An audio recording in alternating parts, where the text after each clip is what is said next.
Year-old male Hispanic were relaxing in a lounge near the studio when a man walked into the studio, gun drawn, and opened fire. Mazel was struck once in the head and killed instantly. The other man was seriously injured, shot once in the chest. Police have no one yet in custody. Friends, including the Liar Cohen, the CEO of Island Def Jam Records, gathered outside, stunned that it happened to the man who was such a huge part of hip-hop's rise in worldwide popularity, and shocked, too, that it all went down in such a brazen manner. The gunman walking in, firing, and then just casually walking out. Police believe they have good leads in this case and that witnesses got a good look at the shooter here. There's also security camera tape, we are told. Mazel was at the studio producing an album by two young women. They were in the studio when they heard gunshots. They came running, of course, but it was too late. Again, sources confirming Jam Master Jay, Jason Mazel, from the rap group Run DMC, was gunned down here about 9:15 tonight. Another man was injured. Nobody yet in custody. Reporting live from Jamaica, Queens, Jim Dolan, ABC 7 Eyewitness News. The case went cold with the public and law enforcement only knowing that two assailants entered the studio with a gun. One shot Jay and they both ran out the building, leaving Jay dead. There were numerous theories swirling in the community and abroad to what happened and why, but there was no definitive explanation. In the studio when it happened was Uriel Tony Rincon sitting next to Jay on the couch. Randy Allen, his sister Lydia High, Mike B., an associate of Jay who was also in the back room, and they were listening to the music of a potential artist named Yara Concepcion. Uriel aka Tony was sitting next to Jay and was also shot. He was hit in the leg, but had just reached for his ringing phone to his right. Jay was to his left, and was looking at the phone when everything transpired and he did not get to see who it was. This was his story for the next 14 years. He voluntarily gave interviews up to 2016 to different media outlets and different forms of law enforcement, all with the same story. That was his story in the hospital after the murder, back at the precinct when it was just him and a building full of police, and even in his own home. He did not get a good look at the shooter. After the shooting, Randy Allen grabbed a gun off the couch that Jay had been carrying. He grabbed the surveillance tape from the VCR, replacing it with an older one from months before, and also a couple of other items. Then he ran out the studio allegedly chasing the assailants. He hid the gun on top of a tire of a parked car in the municipal parking lot adjacent to the 103rd precinct, and ran into the precinct to report the shooting. Lydia testified she was sitting across from Jay with the shooter to her right, and she never looked up and also did not see who it was. Years later she added that he had a hood on, but she still managed to see a tattoo on his neck.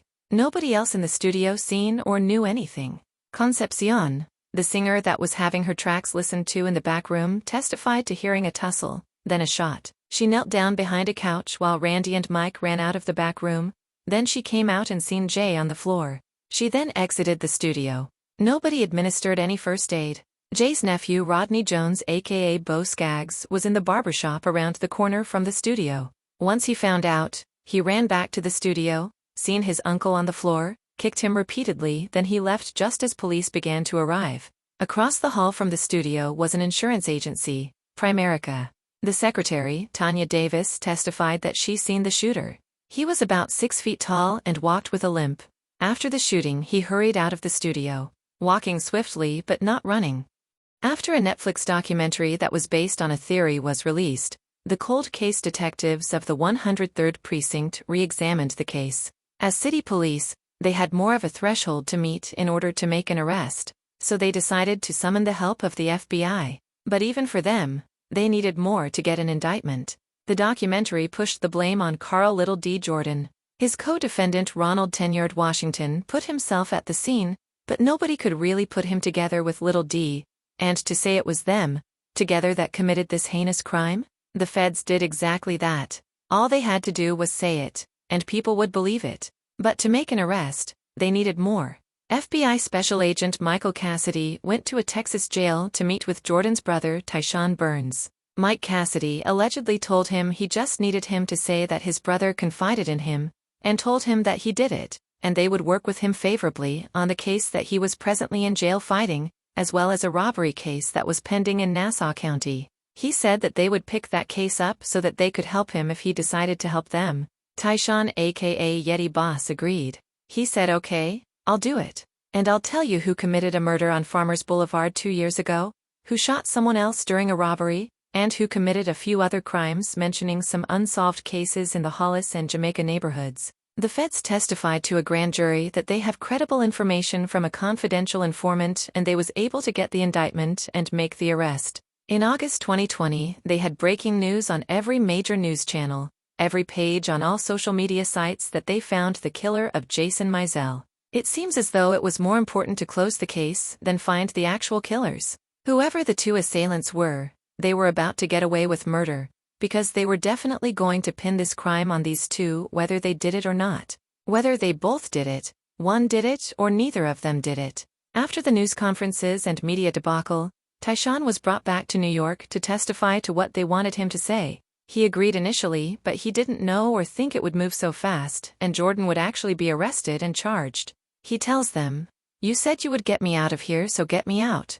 They told him he had to testify first. His father used some family real estate to procure his bail, so the bail requirements were met, but they refused to let him out until he testified to the information they wanted him to say. He refused to testify, eventually saying because it wasn't true. The feds had made all this noise about them solving this cold case, had this big ol' news conference, and their number 2 witness, the one that helped them get the indictment, has backed out. But that's okay. The feds then used paid witnesses. The United States Department of Justice paid $1,000 a month cash, paid his rent, and they paid a cell phone bill for Cherubin Bastian, who had been deported to Haiti and was living in the Dominican Republic. When this was brought up during the trial, the government said they had no choice because he was deported, and they would have lost touch with him and they would not have him as a witness. The feds had to scurry to replace this one credible witness with someone that would be just as credible. But really, who could be as credible as the suspect's brother? They chose the other victim.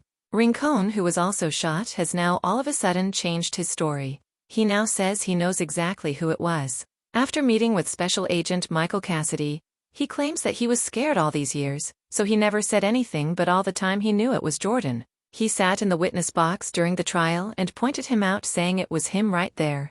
Nobody knows what he was compensated for this testimony, but it had to be enough to satisfy him and compel him to change his story. 10-Yard Washington's ex-girlfriend from 2002, Dania McDonald, was witness number 1. She testified to events the day before and the day of the murder that made her know that it was Tinar involved. His actions in and around the studio plus things that he said she alleges made her know he was involved. None of the other witnesses had anything to say about Jordan or his involvement in the alleged conspiracy of this murder. Ralph Mulgrave, aka Yakim, testified that Jay drove to Baltimore with Chris Burrell and 10-Yard Washington to discuss bringing 10 kilos of cocaine there for distribution. Yakim, who hated 10-Yard, refused to work with him, refused the drugs, and canceled the entire plan. They drove back to New York, and that was the end of that idea. Hence the end of the alleged conspiracy. Whatever Jay was going to do with the drugs now was up to him. But it had nothing to do with Washington, and it never had anything to do with Jordan. In fact, it wasn't until the trial that Jordan knew that Jay had anything to do with any drugs. He still finds it hard to believe. And after seeing the feds spin so many stories, he wonders how true it is that Jay even had any drugs to sell. Someone testified that Jay gave Jordan an ounce to sell to see how well and how fast he could move it. And there was no truth to that at all. Jordan had never seen Jay with any drugs or heard him speak of it. In fact, Jordan looked up to Mizell so much that he honored him at every opportunity. He loved him, he revered him, he respected him, and he would never have hurt him or let anyone else hurt him. Especially someone that he never knew and was only out of prison for about 6 months before this crime. So although Jordan seen Washington in the park working out once or twice, they weren't friends. They didn't communicate with each other or hang out, and he certainly was not going to plan the murder of someone he loved with basically a stranger. Not only that, Jordan may have been 17 or 18 years old at the time, and Washington was about 39 or 40. What would they be doing in each other's circumference? You don't even have to be in the streets or from the streets to think the prosecutor's theory was crazy. Jordan and Washington was already convicted in the court of public opinion, just like they are doing to Sean Puffy Combs now. That's why the government made so many crazy accusations to the media. They at one time alleged Jordan admitted to the murder. Then a witness turned up dead, implying Jordan or someone at his behest was responsible for their death. The government claims to have intercepted calls that shows Jordan and an associate trying to identify and silence witnesses. That's just some of their false accusations. During the trial, Danya McDonald testified that she was at the funeral for a longtime resident of the Hollis community named Little Max. While there, she alleges Jordan asked her some questions about what she knew about the murder, and tells her he knows where her family lives, something she took as a threat to not assist police in the investigation. On cross-examination, she was asked where the funeral was, if she was sure it was Jordan, if she absolutely sure that that's what was even said to her, and while under oath, she responds affirmatively. Jordan's defense team then shows the judge and the government proof that on the day of Max's funeral, Jordan was on Rikers Island days after being questioned and held in custody for 2 weeks.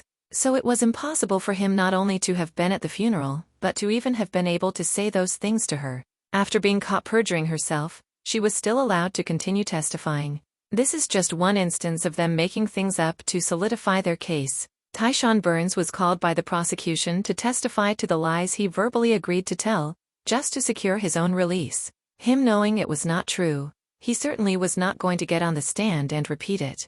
The government requested permission to use force to compel him to appear in court, and he still refused. He knew at the time of the crime, Jordan was at the home of his then-girlfriend and her mother. She was carrying his first daughter, and she was a few weeks from her delivery date. With them being his alibi witness, Special Agent Michael Cassidy attempted to coerce them to not testify on his behalf. He tells his daughter's mother, "Jordan was not at your house that day." She replied, "Yes, he was." He then snatches her phone, slams it on top of the car, grabs her by her shirt and said, "He was not, you understand me?" For days following this encounter, he sits in front of her mother's house, follows her and pulls her over for no reason to instill fear and coerce her to not testify. Apparently, someone coerced her and her mother to not testify.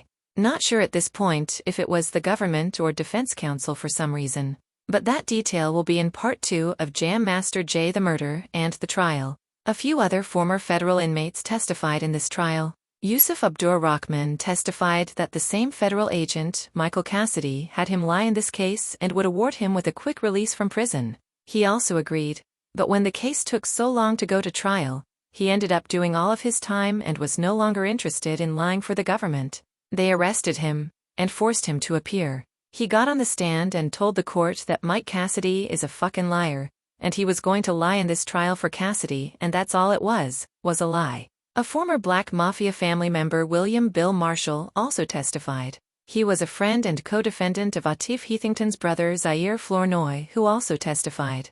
Bill testified that one of the leaders of BMF, Terry Southwest T. Flannery, was called Unc by many people. This was the government's way of insinuating that the 10 kilos of cocaine was obtained from the infamous drug syndicate BMF. May 30, 2023. 3 years after the initial arrest in this case, the feds indict and arrest a third suspect, Jay Bryant. Now, Jay Bryant was sought out to replace witness number 2 after he backed out of cooperating. While looking for him, they find him hustling in Pennsylvania.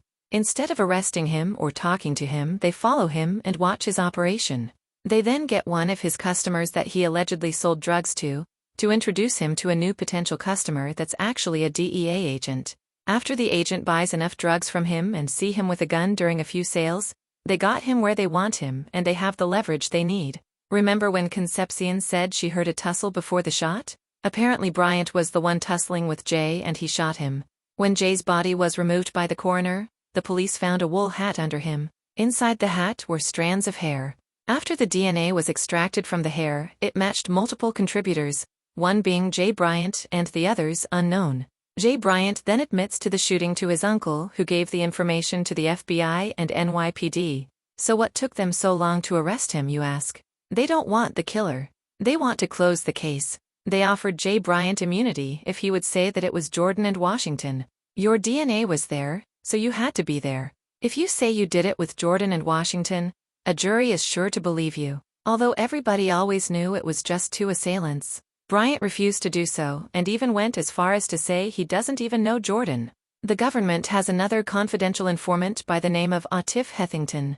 They have him give false testimony to the grand jury that he knows both Washington and Jordan. He's seen them in the same location at some house in Queens together, and even seen Jordan with firearms and discharging firearms years after the murder of Mizell. They tried everything and Bryant refused to be that guy for them, so they supersede the indictment adding Bryant, and spin the story to include 3 people. With the government and their coercive tactics, I would not be surprised if they got the court officers to coerce the jury for a guilty verdict. There was no way they should have come up with a guilty verdict. First, after Yakim refused to distribute the cocaine in Baltimore, there was no more cocaine conspiracy.